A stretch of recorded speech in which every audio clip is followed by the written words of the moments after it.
Hey everybody, welcome back. Okay, so we're going to go over the 4 rules of relationship. I'll give you those 4 rules now so you kind of know what they are.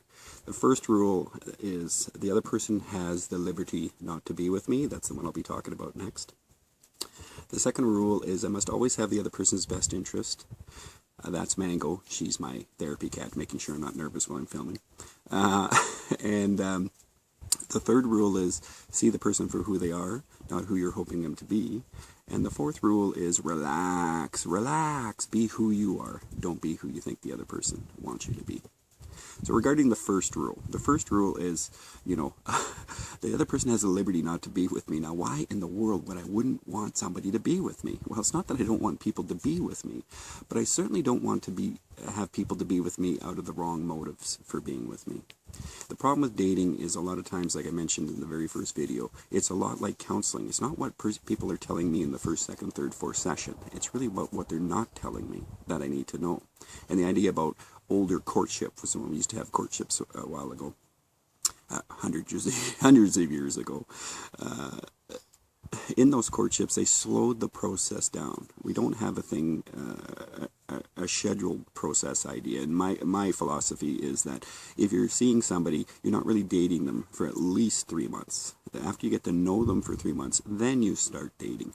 And you're not really going out with a person until at least 6 months, because that gives you time to really see the person for who they are, if they are honorable enough to show you who they really are.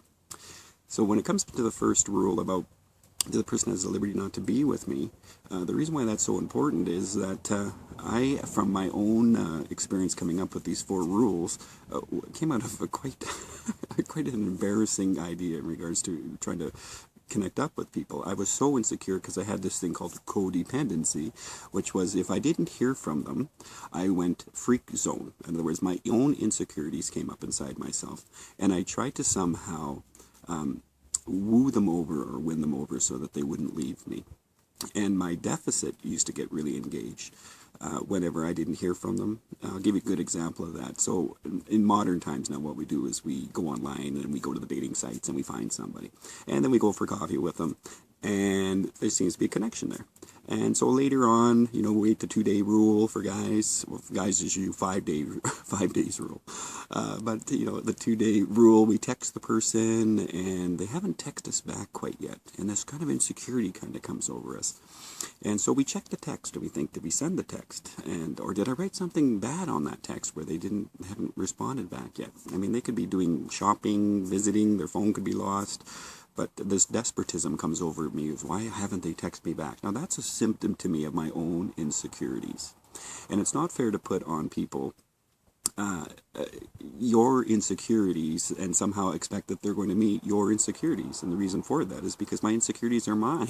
They usually stem out of again, like I mentioned in the first video, a wrong belief system about myself that I picked up a long time ago, that I'm just not good enough being exactly who I am. And the drawback about that is I had to reintroduce myself to that. Matter of fact, I have to introduce myself to me again.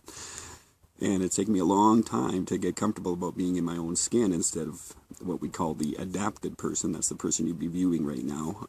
But the real person behind that, which is the private person, I like to kind of get those balanced so they're on the inside and the outside so that everyone basically meets the same Leon. And that's tough in itself, because I know perfectly well that around certain people, can I trust them with my truth? Well, probably not, because they're going to judge me or somehow put some kind of thing onto me that they don't like, which is okay. Now, if I'm insecure, that's not going to be okay. So the first rule about the other person has the liberty not to be with me is not necessarily about not wanting to be with somebody. But I mean, if I met somebody and they hung out and there was a good connection, that's great. And it's in a soil of freedom. That's what I'm talking about when I say liberty. I don't try to manipulate the person. I don't try to overact, overcare, overgive. If you're looking for certain points to look for when you meet for people in a relationship, especially starting a relationship, if they start using terms of endearment fairly early in the relationship, they're not seeing you for who you are. They're certainly seeing you for who they're hoping you're going to be, which is their partner. And the drawback about that is they haven't seen you at all. So that's going to be one of your visual clues to help them to make sure that they see you. So rule number 1, it's a very simple rule, which is basically the other person has the liberty to be not with you. Again, it stops control, it stops you from manipulating, it stops you from hiding yourself from them. It helps you to relax and realize that because the person is not with you doesn't mean that there's anything wrong with you. It just means that it might be not a good fit. So keep that in mind when you're doing dating or relationships or even friendships with people, because so-and-so doesn't want to hang out with you doesn't mean that we have to go back into the sandbox and pretend that, well, I'm not mad, I don't like them because they don't like me. Who cares if they like you? Do you like you? That's what's really important in life. Okay, so we'll catch you on the next video.